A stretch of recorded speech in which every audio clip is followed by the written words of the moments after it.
អភិបាលខេត្តកំពង់ឆ្នាំងឲ្យអាជ្ញាធរក្រុងស្រុកនិងកម្លាំងសមត្ថកិច្ចជំនាញបន្តទប់ស្កាត់និងបង្ក្រាបក្រុមក្មេងទំនើង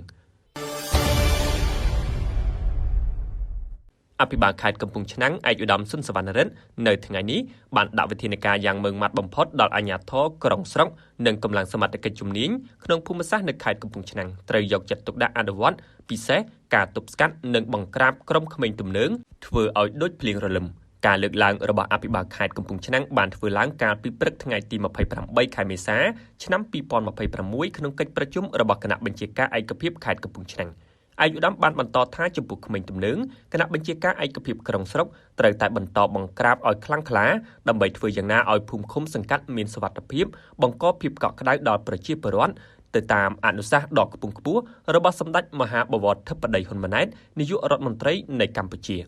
លើបញ្ហានេះកងកម្លាំងនិងអាជ្ញាធរមូលដ្ឋានត្រូវអនុវត្តកិច្ចការងារនេះឲ្យទទួលបានជោគជ័យពិសេសគឺធ្វើឲ្យភូមិឃុំសង្កាត់មានសុវត្ថិភាព